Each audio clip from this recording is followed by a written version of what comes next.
Chapter 3 of The Science of Being Great by Wallace D. Wattles. This recording is in the public domain. The Source of Power. Man's brain, body, mind, faculties, and talents are the mere instruments he uses in demonstrating greatness. In themselves, they do not make him great. A man may have a large brain and a good mind, strong faculties and brilliant talents, yet he is not a great man unless he uses all these in a great way. That quality which enables man to use his abilities in a great way makes him great, and to that quality we give the name of wisdom. Wisdom is the essential basis of greatness. Wisdom is the power to perceive the best ends to aim at, and the best means for reaching those ends. It is the power to perceive the right thing to do. The man who is wise enough to know the right thing to do, who is good enough to wish to do only the right thing, and who is able and strong enough to do the right thing, is a truly great man.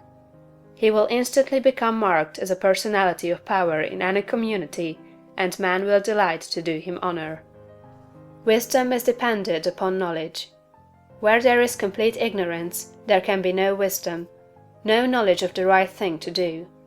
Man's knowledge is comparatively limited, and so his wisdom must be small, unless he can connect his mind with knowledge greater than his own, and draw from it, by inspiration, the wisdom that his own limitations deny him. This he can do. This is what the really great men and women have done. Man's knowledge is limited and uncertain. Therefore he cannot have wisdom in himself. Only God knows all truth.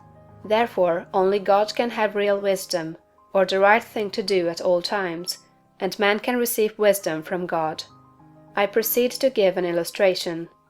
Abraham Lincoln had limited education, but he had the power to perceive truth.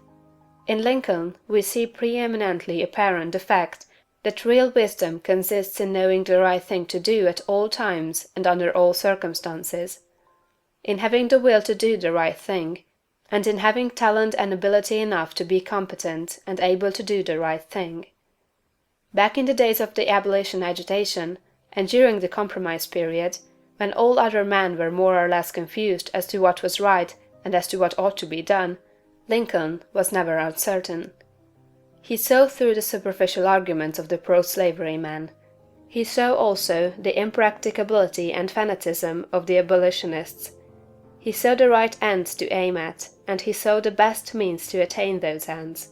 It was because men recognized that he perceived truth and knew the right thing to do that they made him president.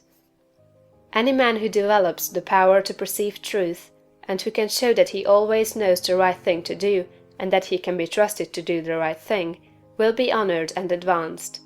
The whole world is looking eagerly for such men.